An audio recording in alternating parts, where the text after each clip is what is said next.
Mesdames, Messieurs, chers actionnaires, bonjour. Je me présente, Michel Dancoine, président du conseil de surveillance, et à ce titre, je présiderai cette assemblée. Alors, en raison de l'épidémie Covid-19, cette assemblée se déroulera malheureusement à huis clos. J'espère que vous-même et vos proches êtes en bonne santé. Vous connaissez notre attachement à la convivialité des échanges avec vous, et c'est la mort dans l'âme que nous sommes résolus à prendre cette décision de huis clos dans une optique de prudence et de responsabilité afin de protéger la santé et la sécurité de chacun. Au moment de prendre cette décision, nous avons examiné l'option de reporter cette assemblée en septembre pour qu'elle se tienne en présentiel. Mais le risque d'une deuxième vague à la sortie de l'été nous a arrêtés. L'option de tenir l'Assemblée à huis clos a dû se prendre vers la mi-juin pour tenir compte des délais de convocation. Et les informations récentes concernant l'évolution de la pandémie Covid-19 semblent malheureusement valider notre choix de prudence. Dans le cadre de ce huis clos, nous avons aussi pris la décision de mettre en œuvre les dispositions maximales pour maintenir le dialogue actionnarial avec vous et vous permettre d'exercer pleinement vos droits. C'est ainsi que vous pouviez transmettre vos instructions de vote, bien entendu par courrier, mais aussi par Internet, en utilisant le système Vote Access jusqu'à hier. Poser des questions écrites au directoire par courrier ou par mail jusqu'à hier. Notre réunion d'aujourd'hui est retransmise en direct. Elle sera ensuite accessible en replay sur notre site Internet. Par ailleurs, vous pourrez également poser des questions en cours de cette assemblée au moyen d'une messagerie instantanée et nous vous expliquerons tout à l'heure la marche à suivre. Enfin, nous organiserons, dès que la situation le permettra, une réunion physique avec nos actionnaires individuels afin d'échanger de façon plus conviviale sur la situation du cabinet et les perspectives des prochains mois. Commençons maintenant notre assemblée générale, qui est une assemblée générale mixte, avec les modalités légales qui doivent être respectées concernant cette assemblée. L'assemblée a été régulièrement convoquée par le directoire. Ont également été convoqués les commissaires aux comptes de la société, le cabinet auditeur et conseil associé et le cabinet Mazars, dont les interventions ont été préalablement enregistrées et seront diffusées au cours de l'assemblée pour une présentation de leur rapport. Ont été par ailleurs également informés de la tenue de l'Assemblée à huis clos les représentants du Comité social et économique. L'ensemble des documents requis par la réglementation en vigueur sont déposés sur le bureau de l'Assemblée. En outre, tous les documents préalables ont été mis à disposition des actionnaires au siège social de la société et sur le site Internet, conformément aux dispositions légales et réglementaires. Par ailleurs, je vous rappelle que le document d'enregistrement universel, qui remplace le document de référence, peut être consulté sur notre site Internet et nous ferons référence à ce document dans le cours de nos interventions. Alors nous devons à présent constituer le bureau et vérifier que le quorum est réuni. Conformément aux dispositions légales, en l'occurrence le décret paru le 10 avril dernier, et ainsi que l'informait le communiqué de presse du 23 juillet dernier, le directoire a désigné Pascal Imbert, président du directoire et actionnaire de la société, et Patrick Irigoyen, membre du directoire et actionnaire de la société, pour assurer les fonctions de scrutateur. Maître Olivia Guéguen, conseil de la société, a été désigné secrétaire du bureau. Le bureau étant constitué, nous allons vérifier si le quorum est réuni. La feuille de présence qui a été remise par KCIS, notre service titre, signée et certifiée exacte par les membres du bureau, permet de constater que les actionnaires ayant donné procuration ou ayant voté par correspondance ou électroniquement possèdent 15 545 230 actions, soit un taux de participation de 77,97%, soit plus du cinquième des actions ayant le droit de vote pour les résolutions à caractère ordinaire et plus du quart des actions ayant le droit de vote pour les résolutions à caractère extraordinaire. L'Assemblée, régulièrement constituée, peut donc valablement délibérer. Je précise que le comité social et économique n'a pas formulé d'observation à transmettre à votre Assemblée. Enfin, je salue et remercie les membres du Conseil qui assistent à cette Assemblée à distance, comme tous nos actionnaires. Voyons maintenant comment va se dérouler cette Assemblée. Dans la première partie de cette Assemblée, Pascal Imbert, président du directoire, Patrick Rigoyenne, membre du directoire et directeur général, et Tiffany Bordier, directrice financière, présenteront le rapport du directoire, notamment les faits marquants, et une analyse des résultats de l'exercice 2019-2020, ainsi que les actualités récentes. Puis, je reprendrai la parole pour présenter le rapport du Conseil de surveillance sur le gouvernement d'entreprise. Nous diffuserons ensuite l'intervention des commissaires aux comptes, préalablement enregistrés, pour la présentation de leur rapport. Puis, dans la seconde partie de l'Assemblée, nous essaierons de répondre à un maximum de questions transmises par courrier ou par mail, ou via la messagerie instantanée par les actionnaires connectés en direct à l'Assemblée. Il vous est d'ailleurs d'ores et déjà possible, chers actionnaires, de transmettre vos questions. Pour cela, il suffit d'activer la section questions-réponses, puis de renseigner votre identité et votre question dans les champs prévus à cet effet, puis de cliquer sur le bouton envoyer. L'équipe de modération fera ses meilleurs efforts pour que l'on traite en séance un maximum de questions. À l'issue de cette séance de questions-réponses, je passerai la parole à Olivia Guéguen pour l'annonce du résultat des votes des résolutions. Voilà, je passe maintenant la parole à Pascal. Merci Michel, merci cher Président. Et en introduction de ce rapport, un petit rappel de la fiche d'identité de Wavestone. Wavestone est un cabinet pure player du conseil, indépendant, qui se distingue sur le marché par un modèle original, un modèle qui repose sur la combinaison étroite de compétences business et management d'une part, avec des compétences digitales et technologiques d'autre part, afin d'apporter la meilleure réponse aux enjeux actuels de toutes les entreprises. Wavestone conseille des grandes entreprises, souvent des entreprises leaders dans leur secteur, afin de les éclairer et de les guider dans leurs décisions les plus stratégiques et dans leurs transformations les plus critiques. Wavestone dispose d'une force de frappe de plus de 3000 collaborateurs répartis dans 8 pays et 12 bureaux. Une force de frappe qui nous place parmi les cabinets de conseil les plus importants en Europe. Je le disais à l'instant, nos clients sont des grandes entreprises, leaders sur leur marché, et vous voyez sur ce slide apparaître les noms des 20 premiers clients de Wavestone pour l'exercice 2019-2020. Vous pouvez constater que ces clients sont répartis dans tous les secteurs d'activité économique, des services financiers au transport, en passant par l'énergie, les utilities, l'industrie, sans oublier les ministères et institutions du service public.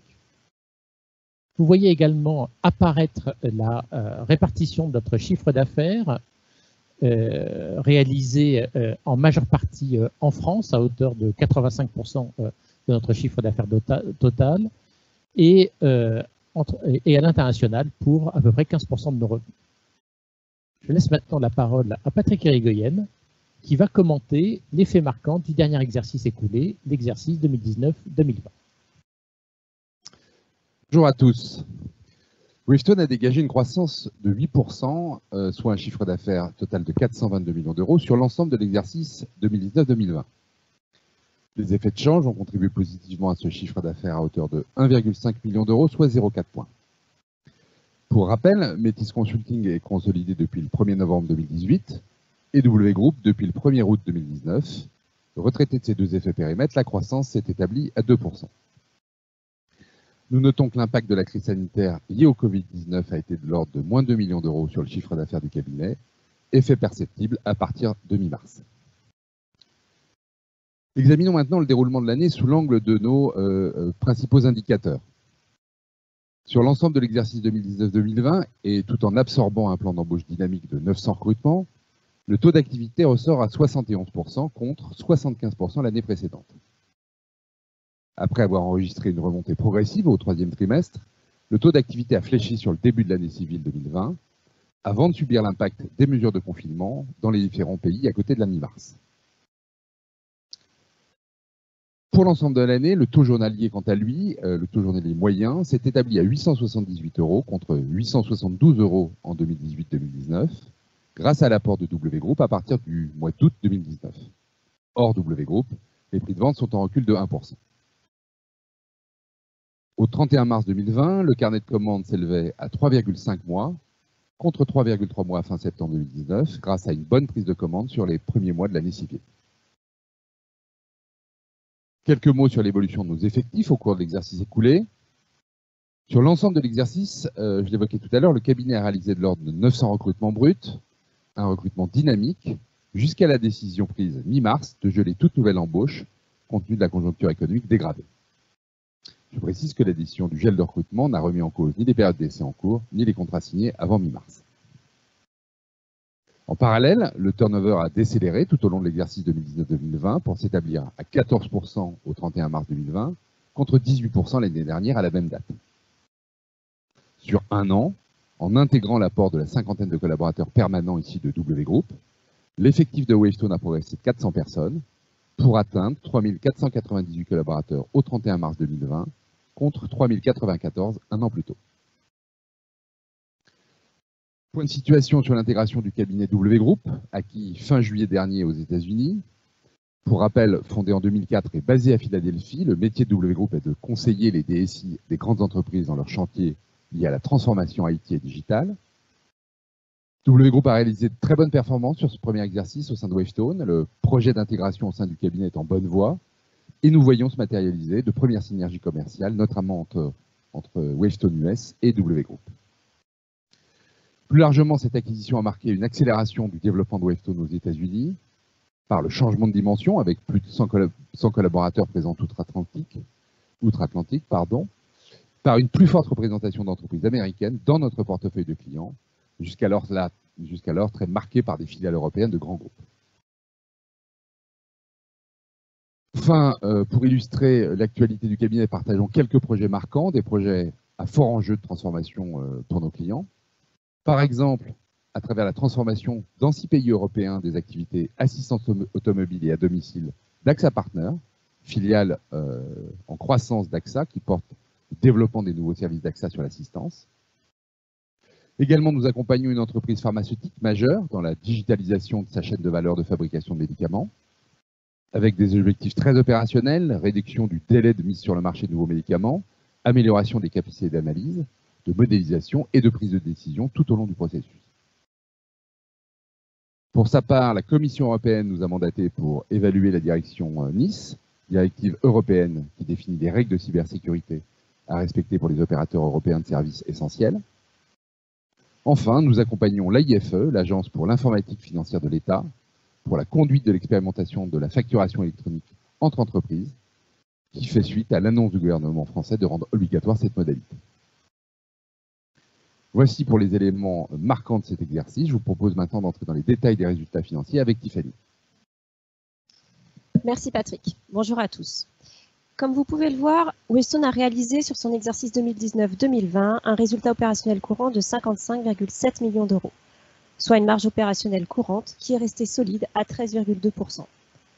Cette marge est par ailleurs en ligne avec notre objectif fixé en début d'année.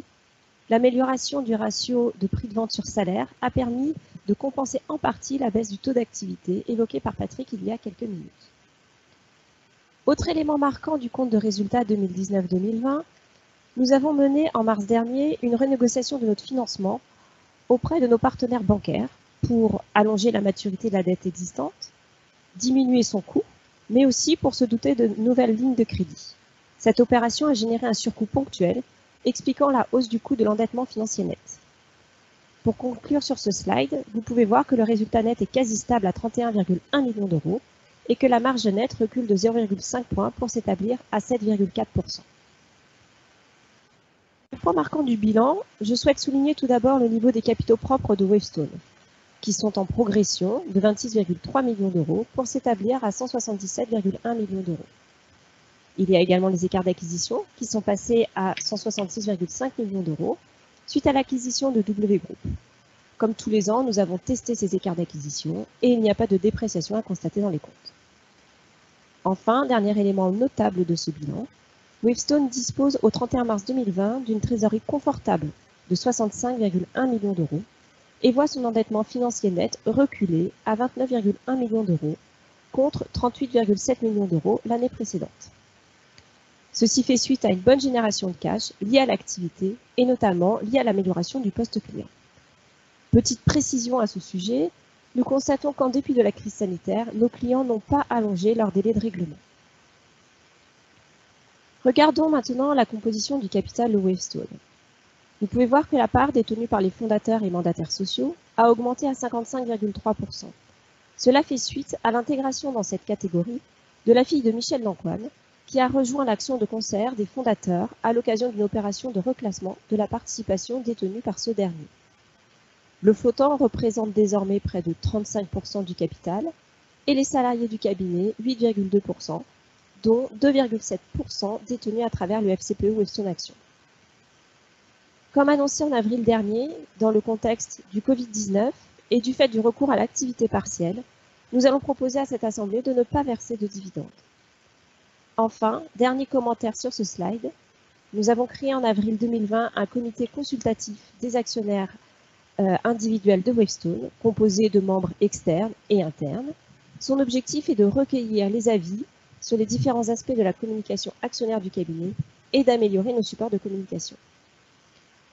Pour finir cette partie financière, vous pouvez voir qu'après une hausse du cours au début de l'année 2019, le titre de Wavestone s'est inscrit en repli à partir de l'été, et particulièrement depuis le mois de mars 2020 et la crise sanitaire du Covid-19. Depuis le 1er janvier 2019, le cours du titre Wavestone a ainsi diminué de 13%, tandis que le CAC Mid & Small a, lui, très légèrement augmenté de 1%. Si nous regardons l'évolution du cours de bourse du titre Wavestone depuis janvier 2020, il a également souffert dans des proportions plus importantes que le CAC Mid & Small, avec un recul de 23%. Nous notons toutefois, depuis début avril, une remontée progressive du cours, à l'image de nos comparables. L'impact Covid n'a été que partiellement effacé pour le moment. Pascal, je te laisse maintenant la parole pour évoquer les actualités récentes ainsi que les perspectives des mois à venir. Merci Tiffany. L'actualité récente, c'est bien sûr, avant tout, l'épidémie de coronavirus, qui a provoqué un véritable basculement de la physionomie des marchés depuis mars dernier. Bien au-delà de l'impact direct des mesures de confinement pendant les mois d'avril et mai, qui a été somme toute relativement gérable dans notre industrie, le marché du conseil est fortement impacté par le choc économique consécutif à l'épidémie. Nous le constatons tous les jours, les entreprises manifestent un attentisme marqué, elles procèdent à des arbitrages dans leurs investissements et les plans d'économie se multiplient. Sur l'ensemble de l'année 2020, le cabinet Source Global Research estime que le marché du conseil pourrait reculer de 16% en Europe. Un chiffre qui est un peu meilleur que ce communiqué en tout début de crise, mais qui reste pour autant considérable et qui montre l'ampleur de la crise que traverse le marché du conseil. En ce qui concerne Wavestone, le recul d'activité au cours du premier trimestre de l'exercice a été de l'ordre de 15% par rapport à la situation que nous connaissions jusqu'à mi-mars, juste avant la crise. Du fait de cette chute d'activité, dès la mi-mars, face à cet événement soudain, nous avons engagé plusieurs mesures immédiates destinées à atténuer le poids de cette sous-activité de nos équipes. Nous avons ainsi gelé les embauches, nous avons mis en œuvre des mesures de prise de congé pour nos collaborateurs et nous avons eu recours au dispositif d'activité partielle. De plus, dans un esprit de précaution et de responsabilité que Tiffany évoquait tout à l'heure, le directoire et le conseil de surveillance du cabinet ont également décidé de ne pas proposer aujourd'hui, dans le cadre de cette assemblée générale, le versement d'un dividende. Cette décision n'a pas été prise à la légère, c'est une première depuis 2000. Vous connaissez l'attachement de Wavestone à verser chaque année, quelles que soient les circonstances, un dividende au titre de l'exercice écoulé, un dividende qui avait progressé sans interruption année après année depuis que nous sommes cotés. Enfin, de manière plus symbolique, Patrick et moi-même avons renoncé à la partie variable de notre rémunération due au titre de l'exercice 2019-2020 et les membres du conseil de surveillance ont renoncé à 25% de leur rémunération due au titre du même exercice 2019-2020. Au-delà de ces mesures immédiates que je viens d'évoquer, nous nous sommes ensuite, à partir d'avril, mis en ordre de bataille pour affronter 2020. Mis en ordre de bataille en commençant par entreprendre une relance vigoureuse de notre activité commerciale. Les équipes de business développement du cabinet ont été renforcées, ainsi que le temps alloué par les équipes de consultants au développement commercial. Et nous avons tout mis en œuvre, avec ces moyens renforcés, pour faire redécoller notre rythme de prospection un temps mis à mal au début de la crise. Nous nous sommes ensuite attachés à concentrer cet effort de relance vers les secteurs d'activité les plus résilients, car bien sûr, dans cette crise, tous les secteurs d'activité ne sont pas logés à la même enseigne. Vous voyez sur ce slide les secteurs sur lesquels nous avons décidé de parier dans le cadre de cette crise: industrie pharmaceutique, utilities, services financiers, en particulier assurance, ou encore secteur public. Nous mettons en parallèle l'accent sur nos offres de services les plus en phase avec les enjeux de la période: cybersécurité, optimisation des systèmes d'information ou encore efficacité opérationnelle. Au-delà de cette relance commerciale, qui constitue le cœur de notre plan de bataille, nous mettons en œuvre un plan de performance afin d'abaisser notre point mort. Nous allons être ainsi en mesure de dégager de l'ordre de 15 millions d'euros d'économies sur nos charges externes sur l'ensemble de l'exercice 2020-2021. 15 millions d'euros d'économies par rapport au niveau constaté en 2019-2020, qui était un niveau de 60 millions d'euros pour le même panier de dépenses. Je précise que ces 15 millions d'euros d'économies n'intègrent pas l'effet des dispositifs d'activité partielle et qu'ils ne prévoient pas de mesures d'ajustement des effectifs du cabinet. Nous avons en outre décidé de mobiliser toutes les équipes de Wavestone, quelle que soit leur fonction, leur practice ou leur bureau d'appartenance, les mobiliser sur un objectif commun, unique, qui est le résultat opérationnel courant du cabinet. Enfin, nous avons mis en sommeil le plan stratégique Wavestone 2021. Nous voulons en effet nous focaliser sur les actions court terme, et dans ce cadre, les projets de croissance externe sont bien entendu suspendus. Nous sommes donc mis en position d'affronter une année 2020 mouvementée. Nous l'affrontons de manière résolue, avec toute notre énergie, mais en même temps avec confiance, une confiance dans notre capacité à surmonter cette crise, et une confiance que je voudrais vous communiquer. Nous avons en effet déjà affronté avec succès plusieurs crises, nous en avons tiré des leçons, et nous avons identifié parmi nos atouts ceux qui sont clés pour traverser de telles périodes. Des atouts au premier rang desquels se trouve notre savoir-faire commercial, avec une organisation commerciale éprouvée, reposant sur une équipe de business développement dédiée, avec également une grande agilité sectorielle et un portefeuille d'offres riche en produits de crise. Autre atout, notre modèle opérationnel. Un modèle opérationnel efficient, permettant d'équilibrer souplement la charge d'une practice à l'autre, en s'appuyant sur des équipes de management dotées d'une forte culture du pilotage. Wavestone dispose également d'une situation financière solide, évoquée il y a quelques minutes. Et enfin, le cabinet dispose d'une grande force, plus précieuse encore dans cette période, qui est l'engagement et le sens du collectif de l'ensemble de ses collaborateurs. La crise a débuté il y a maintenant quelques mois. Nous avons publié hier soir nos résultats du premier trimestre de l'exercice, ouvert le 1er avril 2020, et des résultats qui permettent de tirer un premier bilan quant à la manière dont Wavestone traverse cette période. Pour ce premier trimestre, le chiffre d'affaires du cabinet s'est établi à 94,4 millions d'euros, en décroissance limitée de 4% par rapport au premier trimestre de l'exercice précédent. À périmètre échange constant, c'est-à-dire notamment hors W Group, la décroissance s'est établie à 10%. Cette décroissance correspond au recul de l'activité que j'évoquais tout à l'heure, d'environ 15% par rapport à la situation immédiatement pré-confinement. Comme je l'indiquais précédemment, pour atténuer le coût de la sous-activité des équipes, nous avons eu recours dans ce trimestre au dispositif d'activité partielle. Une activité partielle qui a représenté sur la période 11% des effectifs facturables du cabinet. Si nous en venons maintenant à nos indicateurs opérationnels, vous pouvez voir que notre taux d'activité s'est établi à 63% sur le trimestre, contre 71% sur l'ensemble de l'exercice précédent.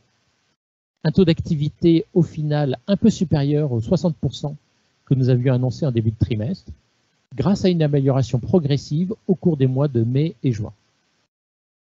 Je précise que les taux d'activité de cette année et de l'an dernier sont exactement comparables. Nous comptabilisons en effet l'activité partielle comme du temps non productif de nos consultants, à l'instar par exemple de la formation. Le trimestre a par ailleurs vu le retour de la pression sur les prix, provenant d'exigences tarifaires plus soutenues de nos clients et de quelques renégociations d'accords cadres. L'effet de cette pression sur notre taux journalier moyen reste néanmoins mesuré à ce stade.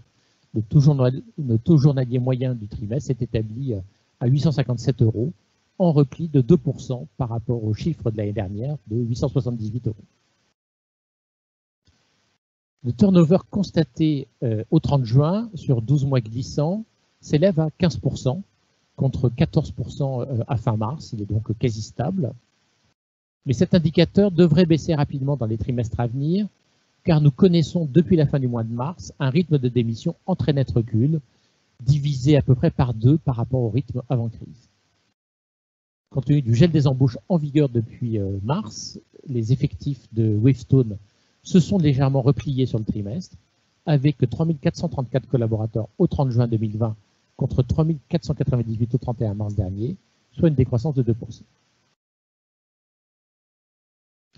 Au final, le premier trimestre de l'exercice s'est un peu mieux déroulé que ce que nous attendions. Le cabinet reste donc dans une position solide pour aborder les trimestres qui viennent. Notre situation financière s'est ainsi renforcée au cours des 3 mois qui viennent de s'écouler, avec une trésorerie disponible d'environ 82 millions d'euros au 30 juin, contre 65,1 millions d'euros 3 mois plus tôt, et avec un endettement net qui s'est encore réduit à 12 millions d'euros à la fin du trimestre, contre 29,1 millions d'euros au 31 mars. Je précise que le cabinet n'a pas recours à la mobilisation de ses créances clients. Même si nous ne publions pas de compte trimestriel, nous avons également décidé, à l'occasion de la publication de nos chiffres du premier trimestre, de communiquer une estimation de notre rentabilité sur ces premiers mois de l'exercice, afin de fournir l'information la plus complète possible sur l'impact de la crise sur les chiffres de Wavestone. La rentabilité du cabinet résiste, elle aussi, mieux qu'attendu, c'est ce que permet de voir cette estimation, avec une marge opérationnelle courante sur le premier trimestre de l'ordre de 7%. Une marge opérationnelle donc courante qui résiste et qui résiste notamment grâce aux dispositifs d'activité partielle qui ont concouru à hauteur de 5 points à cette marge opérationnelle courante. Pour autant, le contexte de marché difficile nous amène à aborder le deuxième trimestre avec toujours beaucoup de prudence. Nous manquons de visibilité sur la prise de commande des mois à venir et le taux d'activité au cours du deuxième trimestre reste incertain, notamment pour les mois d'août et septembre. Compte tenu de ces incertitudes, nous n'avons d'ailleurs pas fixé d'objectifs financiers pour l'exercice 2020-2021.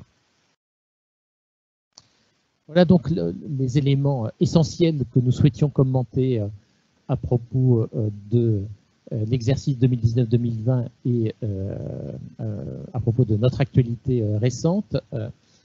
Je signale que vous pouvez trouver dans le document d'enregistrement universel que vous pouvez consulter sur notre site internet, des informations supplémentaires auxquelles je vous invite à vous reporter. Vous voyez en particulier un certain nombre d'informations apparaître sur ce slide avec les numéros de page du document d'enregistrement universel auxquels vous pourrez trouver des détails relatifs à ces informations.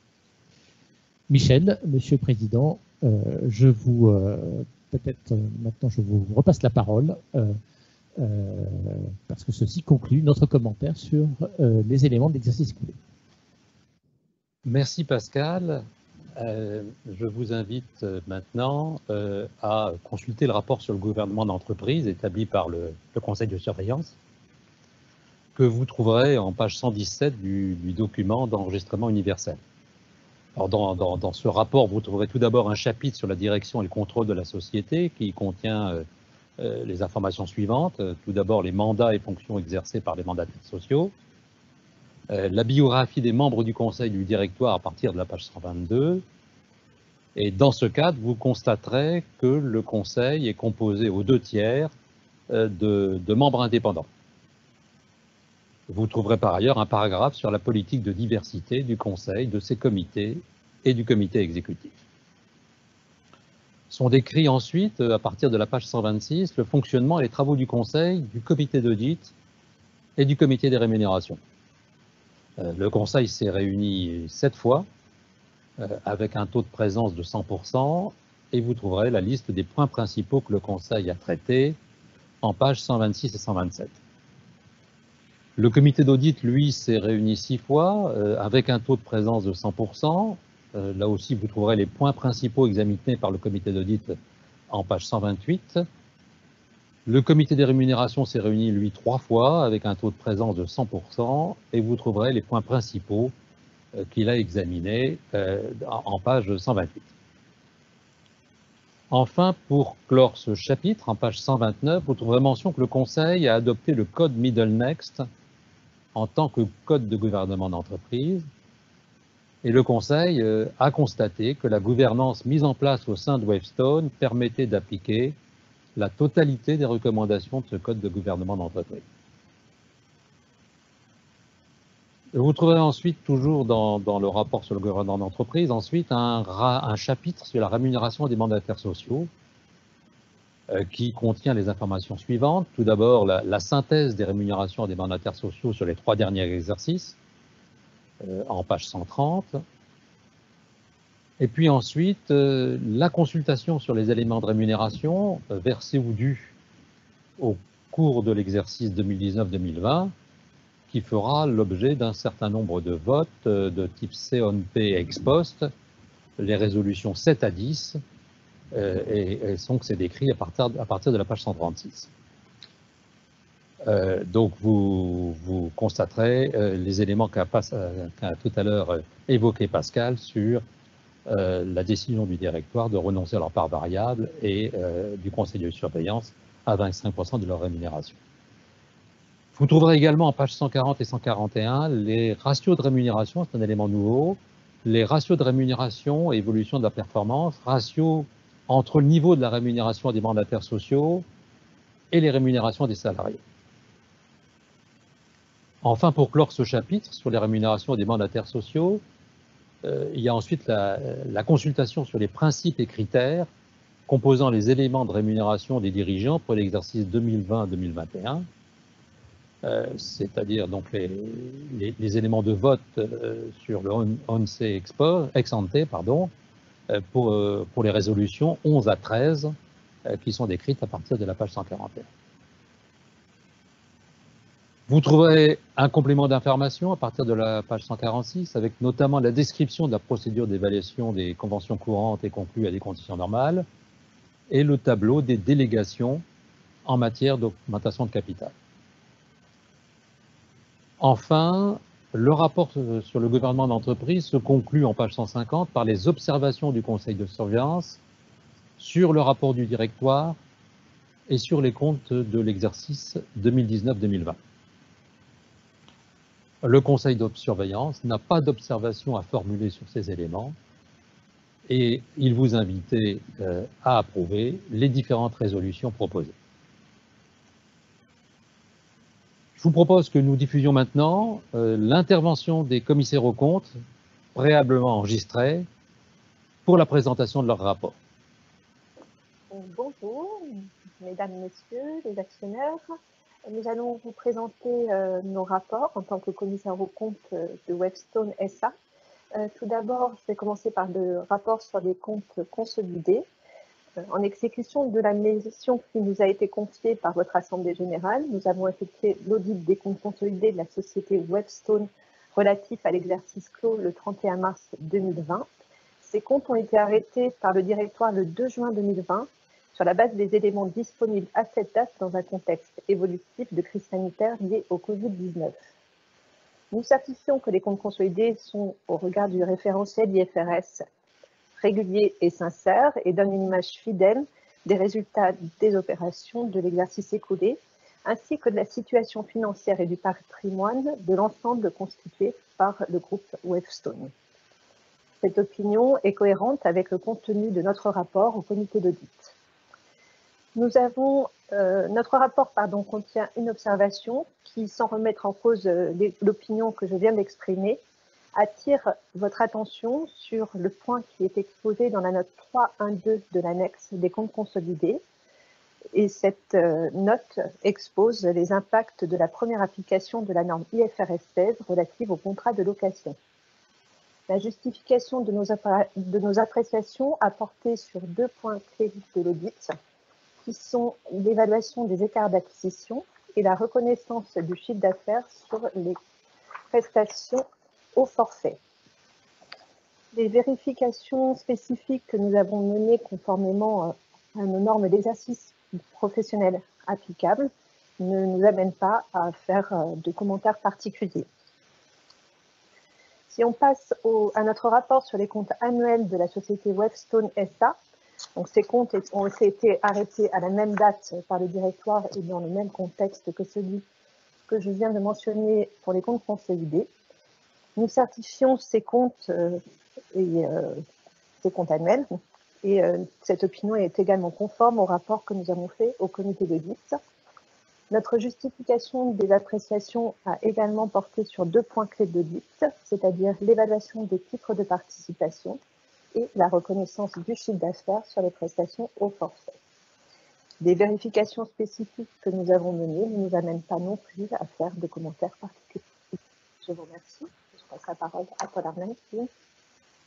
Merci Sandrine. Je vais dorénavant procéder au résumé de notre rapport spécial sur les conventions réglementées au 31 décembre 2019.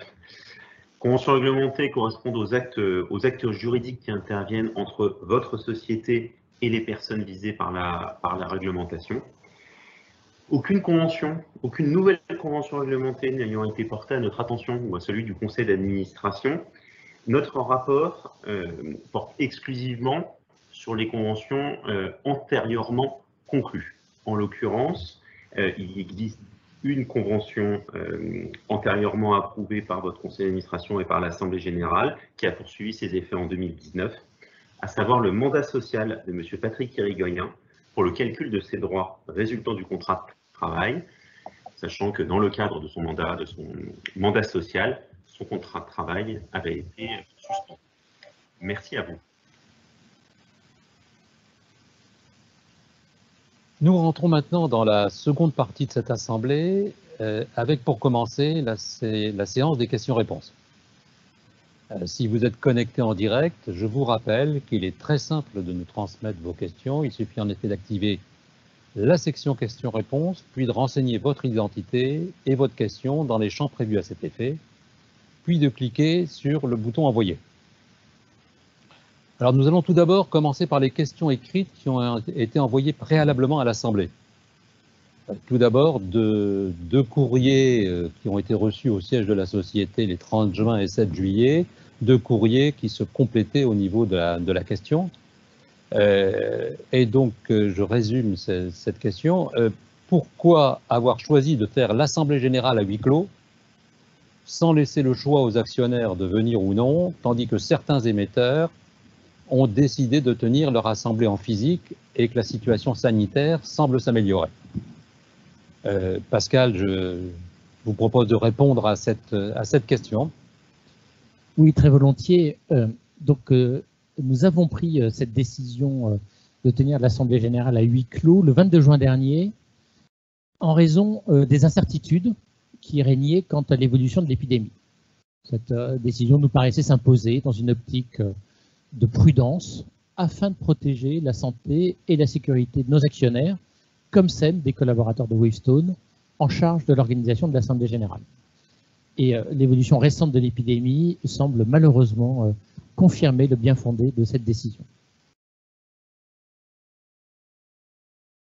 Une autre question maintenant qui nous a été adressée par courrier électronique le 27 juillet. Que pensez-vous des opérations sur Devoteam et sur Group Open? Bon, à nouveau, Pascal, je vous sollicite. Bien, Alors, Michel, je parle sous votre contrôle, mais je dirais que nous n'avons pas de commentaires à faire sur ces opérations, des opérations relatives à de très belles sociétés que nous estimons, l'une et l'autre, même si elles sont très différentes. Ça peut peut-être, par contre, m'amener à faire un commentaire en ce qui concerne Wavestone, qui est que je crois que nous pouvons indiquer que ce n'est pas une voie qui retient l'attention des actionnaires du bloc majoritaire de Wavestone. Nous croyons totalement à la pertinence du projet Wavestone tel qu'il est aujourd'hui mis en œuvre par l'entreprise. Et la cotation de Wavestone fait partie intégrante de ce projet.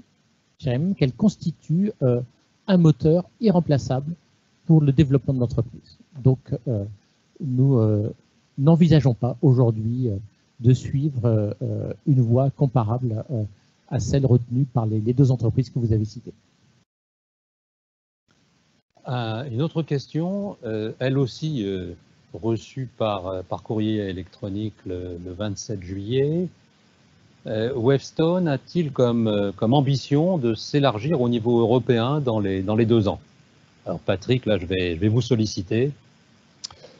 Bien, vous le savez, le développement international de Wavestone est un enjeu stratégique pour le cabinet, plus que jamais. Nous sommes déjà implantés dans certains pays européens, je le rappelle, Luxembourg, Belgique, hors de l'Union européenne, Royaume-Uni, Suisse. Et nous serons certainement amenés dans les années à venir à renforcer certaines de ces implantations, voire à nous implanter dans de nouveaux pays européens. À l'issue de la crise, nous redéfinirons notre stratégie pour les années à venir, ce qui nous amènera à préciser nos intentions en la matière.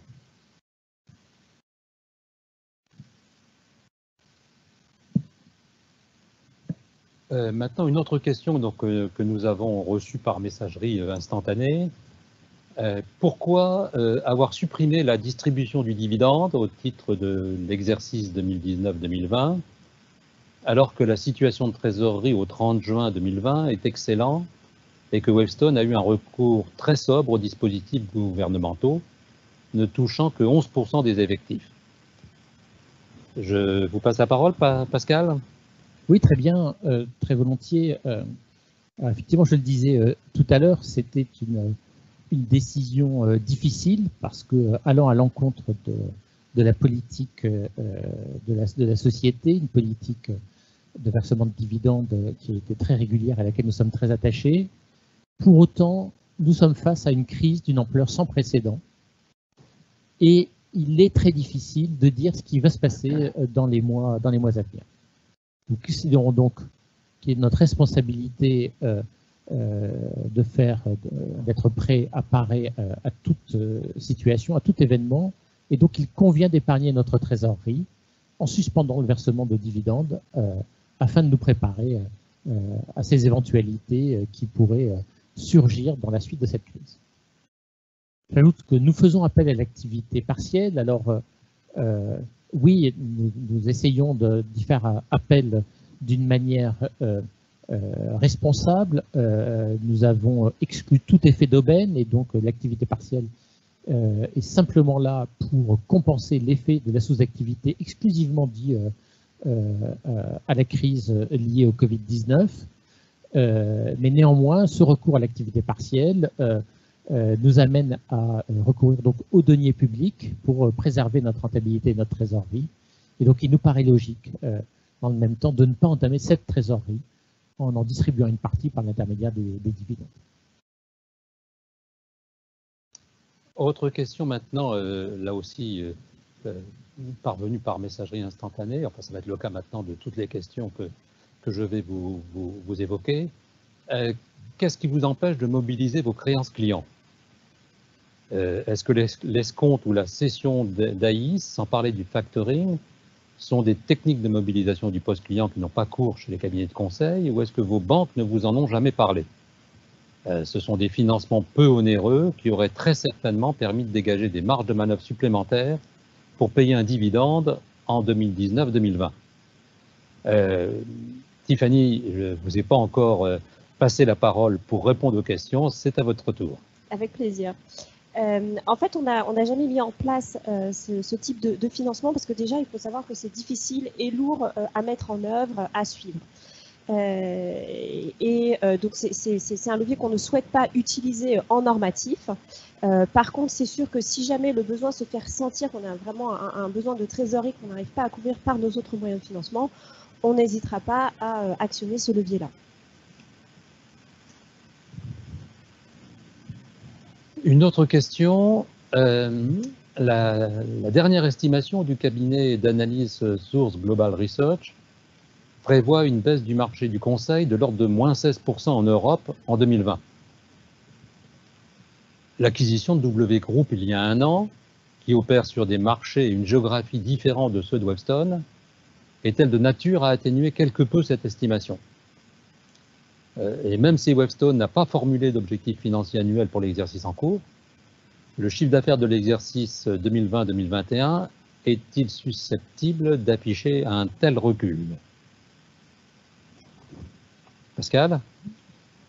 Oui, alors en fait ce qui s'est passé depuis le début de la crise, c'est que effectivement dans un premier temps, les études nous indiquaient que la récession et le recul du marché du conseil seraient a priori plus importants en Europe qu'aux États-Unis. Mais progressivement, les deux estimations convergent. Il n'y a plus beaucoup de différence dans les estimations de décroissance du marché entre l'Europe et les États-Unis. C'est lié à l'évolution de la situation sanitaire aux États-Unis qui, comme nous pouvons le constater, reste extrêmement préoccupante. Et donc aujourd'hui, on est sur une convergence de l'estimation de décroissance dans le courant de l'année 2020 entre ces deux géographies. Et donc, W Group et plus largement l'activité que nous avons aux États-Unis ne constitue pas, je dirais, un pôle de résistance supplémentaire sur un marché qui serait mieux orienté que le marché européen. Quant à la deuxième partie de la question, effectivement, nous avons donné cette indication sur l'évolution du marché du conseil en 2020, mais notre objectif est de faire nettement mieux que cette estimation de l'évolution du marché. Vous avez pu voir que pour le premier trimestre, effectivement, nous sommes d'ores et déjà sur orientés sur des chiffres de décroissance qui sont nettement plus faibles que le 16% que je viens d'indiquer. Nous nous fixons l'objectif de continuer à faire mieux que le marché. C'est l'objectif du plan de bataille qui vous a été présenté il y a quelques minutes. Une autre question. Au vu de votre trésorerie, excluez-vous totalement toute opération de croissance externe si des opportunités de marché apparaissaient? Je pense que c'est soit Pascal, soit Patrick. Je vais peut-être répondre également à cette question. Donc, pour l'instant, exactement dans l'esprit de ce que j'indiquais il y a quelques minutes à propos de notre prudence quant à l'utilisation de notre trésorerie, nous sommes dans une optique où nous souhaitons préserver notre cash tant que nous n'avons pas une vision plus claire sur l'évolution de la situation et sur le développement de la crise qui frappe notre marché du conseil. Et j'ajouterai que, à notre avis, le timing n'est pas bon pour faire des acquisitions.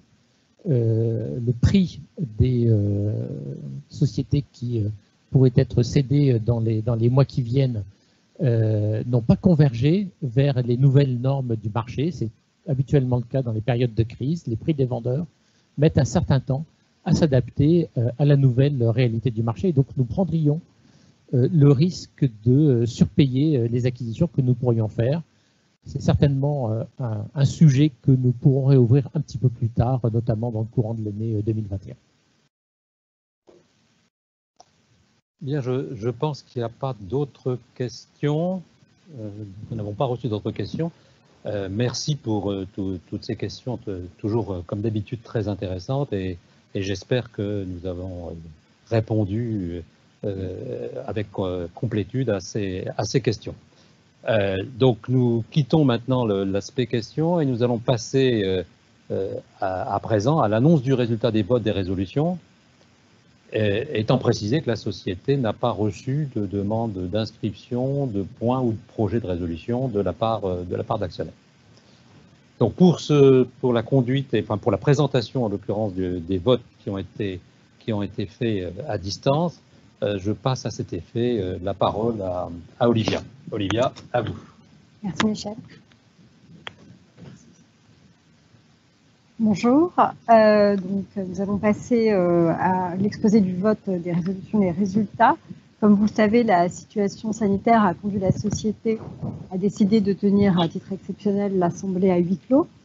Donc, les résolutions suivantes inscrites à l'ordre du jour ont été préalablement soumises à l'approbation de l'Assemblée générale, dont les votes ont été enregistrés en amont de l'Assemblée, conformément aux dispositions légales et réglementaires, mais également dans le respect des bonnes pratiques rappelées par l'AMF dans son communiqué du 27 mars. Le résultat des votes est le suivant. Donc, s'agissant des résolutions votées à titre ordinaire. Alors, première résolution. Donc, la résolution avait pour objet l'approbation des comptes sociaux de l'exercice 2019-2020, qui se solde par un bénéfice net de 30 10 469 €. Et la résolution est adoptée. Deuxième résolution, la résolution a pour objet l'approbation des comptes consolidés de l'exercice 2019-2020. La résolution est adoptée. Troisième résolution, cette résolution a pour objet d'affecter le résultat de l'exercice 2019-2020 au compte report à nouveau. La résolution est adoptée. Quatrième résolution, cette résolution a pour objet de prendre acte d'une part qu'aucune convention nouvelle n'a été conclue sur l'exercice 2019-2020 et d'autre part des informations relatives à la convention antérieurement approuvée. Cette résolution est adoptée. Cinquième résolution, cette résolution a pour objet de renouveler le mandat de Mme Marie-Ange Verdict en qualité de membre du Conseil de surveillance pour une durée statutaire de 4 ans. La résolution est adoptée. Sixième résolution, cette résolution a pour objet de renouveler Mazars en qualité de commissaire aux comptes titulaire pour une durée de 6 ans. La résolution est adoptée. Septième résolution, cette résolution a pour objet d'approuver les informations relatives aux rémunérations versées ou attribuées au cours de l'exercice clos le 31 mars 2020 à chaque mandataire social et présentées au sein du rapport sur le gouvernement d'entreprise, conformément aux nouvelles dispositions de l'article 225-100 partie 2 du Code de commerce. Cette résolution est adoptée. Huitième résolution, cette résolution a pour objet d'approuver les éléments fixes et variables composant la rémunération totale et autres avantages versés ou attribués au titre de l'exercice clos le 31 mars 2020 à M. Pascal Imbert à raison de son mandat de président du directoire. La résolution est adoptée. Neuvième résolution, cette résolution a pour objet d'approuver les éléments fixes et variables composant la rémunération totale et autres avantages versés ou attribués au titre de l'exercice clos le 31 mars 2020 à M. Patrick Irigoyen à raison de son mandat de membre du directoire directeur général. La résolution est adoptée. Dixième résolution, cette résolution a pour objet d'approuver les éléments fixes et variables composant la rémunération totale et autres avantages versés ou attribués au titre de l'exercice clos le 31 mars 2020 à M. Michel Dancoine à raison de son mandat de président du conseil de surveillance. La résolution est adoptée. Onzième résolution, cette résolution a pour objet d'approuver les éléments de la politique de rémunération de M. Pascal Imbert à raison de son mandat de président du directoire au titre de l'exercice ouvert le 1er avril 2020. La résolution est adoptée. Douzième résolution, cette résolution a pour objet d'approuver les éléments de la politique de rémunération de M. Patrick Irigoyen à raison de son mandat de membre de directoire directeur général au titre de l'exercice ouvert le 1er avril 2020. La résolution est adoptée. 13e résolution, cette résolution a pour objet d'approuver les éléments de la politique de rémunération des membres du conseil de surveillance et de son président au titre de l'exercice ouvert le 1er avril 2020. La résolution est adoptée. 14e résolution, cette résolution a pour objet d'autoriser le directoire à mettre en place un nouveau programme de rachat par la société de ses propres actions. La résolution est adoptée. Alors, on passe ensuite à la partie extraordinaire de cette assemblée et donc à la 15e résolution. 15e résolution donc, qui a pour objet de modifier l'article 18.3 des statuts relatifs aux modalités de désignation des membres du conseil de surveillance représentant les salariés afin de mettre en harmonie les statuts avec les nouvelles dispositions de l'article L225-79-2 du Code de commerce, issu de la loi Pacte du 22 mai 2019. La résolution est adoptée. 16e résolution qui a pour objet de modifier l'article 19 des statuts relatif à l'organisation et aux délibérations du Conseil de surveillance, conformément aux nouvelles dispositions de l'article 225-82 du Code de commerce, afin de permettre l'adoption par le Conseil de surveillance par voie de consultation écrite des décisions relatives à la cooptation d'un membre du Conseil, à l'autorisation des cautions aval et garanties, à la mise en conformité des statuts avec les dispositions législatives et réglementaires, à la convocation de l'Assemblée générale et au transfert du siège social dans le même département. La résolution est adoptée. 17e résolution. Cette résolution a pour objet de modifier l'article 20 des statuts relatifs au pouvoir du Conseil de surveillance, et ce afin de mettre en harmonie les statuts avec les nouvelles dispositions de l'article L225-68 du Code de commerce, issu de la loi dite Solide du 19 juillet 2019. La résolution est adoptée. 18e résolution. Cette résolution a pour objet de modifier l'article 24 des statuts afin de supprimer la mention relative aux commissaires aux comptes titulaires et suppléants. La résolution est adoptée. 19e résolution. Cette résolution a pour objet de modifier l'article 16 des statuts afin de permettre d'une part aux membres du directoire de se faire représenter et d'autre part au directoire de se réunir par tout moyen de visioconférence ou télécommunication. La résolution est adoptée. 20e résolution. Cette résolution a pour objet de permettre l'accomplissement des formalités légales consécutives à la présente Assemblée générale. Résolution qui est adoptée. Michel, je vous laisse. Merci Olivia. Nous avons maintenant traité la totalité de l'ordre du jour de notre Assemblée. Il me reste à vous remercier pour votre fidélité et votre participation active.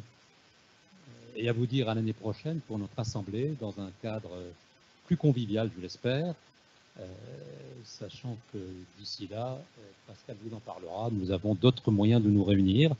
À nouveau, merci et portez-vous bien.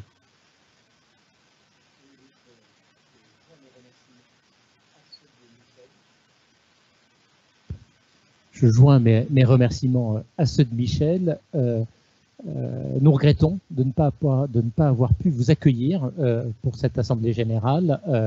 Nous nous rattraperons, je l'espère, bientôt. Dès que la situation le permettra, nous avons prévu d'organiser une réunion de nos actionnaires individuels et de notre club actionnaire dans les locaux de Wavestone. Donc j'espère que nous serons en mesure d'organiser cette réunion au cours de l'automne ou cet hiver.